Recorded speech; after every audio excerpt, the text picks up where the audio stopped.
Hello, bachcho. Let's read the question. The question says, which ecosystem has the maximum biomass? Option A, forest ecosystem. Option B, grassland ecosystem. Option C, pond ecosystem. Option D, lake ecosystem.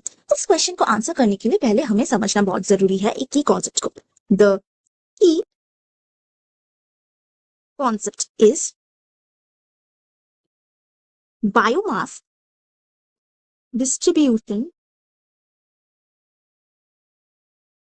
in different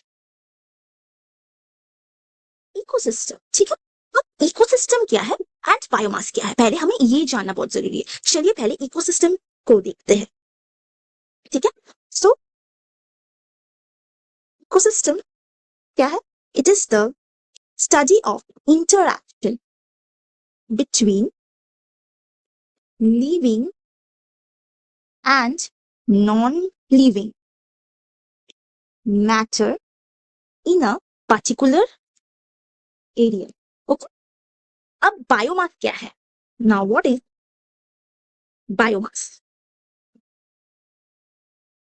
Biomass is the total mass of living organisms, मतलब कितना जीवित organisms है in a particular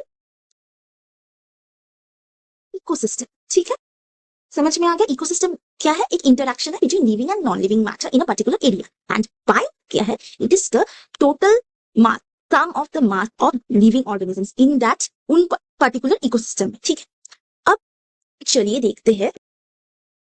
biomass is determined by certain factors. ठीक है, ecosystem में कितना biomass है वो कौन डिटरमाइन करता है? चलिए देखते हैं. Determined by number 1 density and number 2 size of living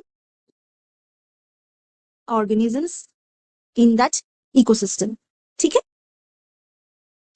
अब एक एक करके ऑप्शंस चेक करते हैं. पहला ऑप्शन है फॉरेस्ट इकोसिस्टम. ठीक है, अब फॉरेस्ट इकोसिस्टम में क्या होता है? उनका बहुत ज्यादा नंबर में ह्यूज ट्रीज रहता है, ह्यूज ट्रीज, ह्यूज प्लांट्स. तो नेचुरली उनका जो डेंसिटी है वो बहुत ज्यादा होता है, हाई कैनोपी रहता है. अब ग्रासलैंड में क्या होता है? ग्रासलैंड इकोसिस्टम में सिग्निफिकेंट बायोमास रहता है, लेकिन उनका जो इकोसिस्टम है उनका बायोमास फॉरेस्ट से कंपैरेटिवली लेस रहता है, क्योंकि ग्रासलैंड इकोसिस्टम में basically grasses and small plants पाए जाते हैं. ठीक है, pond pond and lake ecosystem में क्या होता है? पॉन्ड एंड लेक इकोसिस्टम में बेसिकली हमको देखने को मिलता है कि ये एक्वाटिक इकोसिस्टम है, और बेसिकली इसमें बहुत छोटे छोटे micro organisms like planktons, phytoplanktons, small fishes, algaes and fungis are present. तो वो बहुत छोटा है compare to forest and grassland. ठीक है, अगर हम कंपेयर करें तो देखा जाएगा कि forest biomass is greater than grassland ecosystem biomass, and grassland biomass is greater than aquatic ecosystem, which is basically pond and lake ecosystem. Okay, so we can conclude, हम बोल सकते हैं कि forest ecosystem is the most maximum biomass contained ecosystem. ठीक है, so our option A is the final answer. ठीक है, forest ecosystem. Hope you have understood. Best of luck.